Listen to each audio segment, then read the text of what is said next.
Hello, Mr. John David Washington. Thank you so much for taking the time to talk. I'm a huge fan, and this movie might genuinely be my favorite movie ever. Genuinely.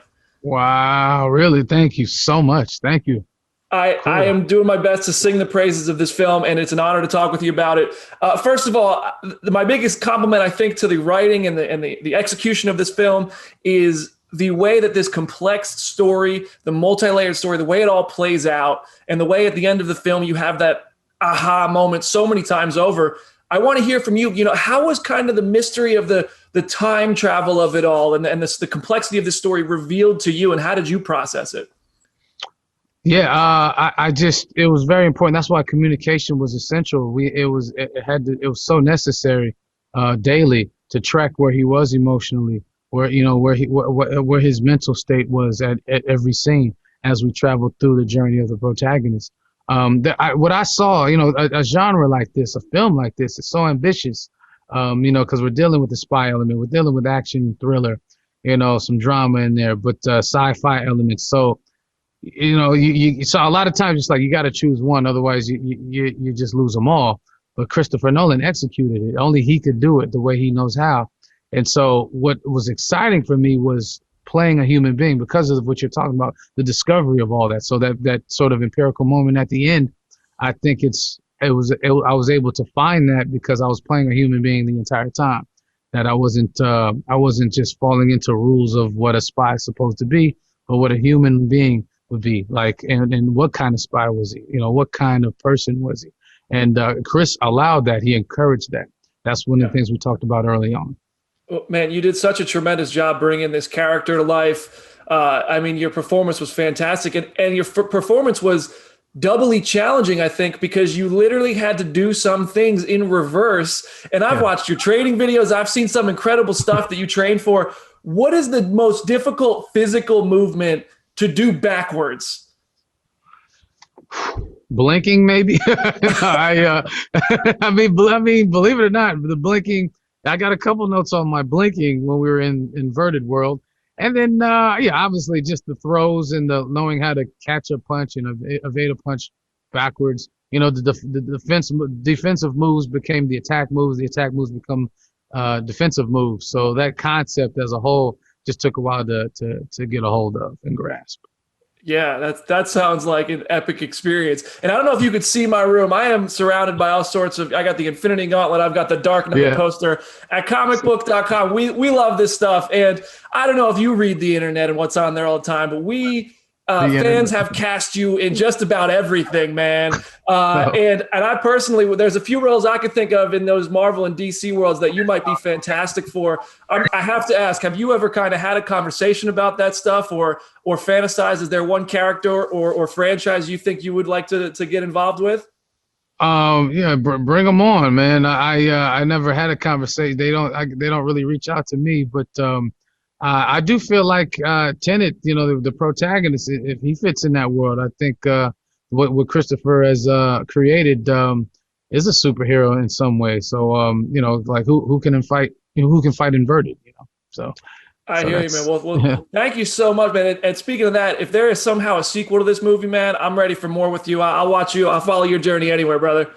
thank you so much, man. Thank you, thank you. Hi, Elizabeth. Thank you so much for taking the time to talk with Comicbook.com. I loved Tenet, first of all. Great start. So I'm curious because as an audience member, there's the design of how we get all of these twists and explanations and how everything works. So I'm curious, as a cast member, how much of that is kind of laid out to you up front? How much of that do you maybe discover along the way? Well, I mean, it's all in the script, which is sort of a remarkable. It's like a blueprint of Christopher Nolan's brain. It's one of the most intense and complex and fascinating scripts I've ever read.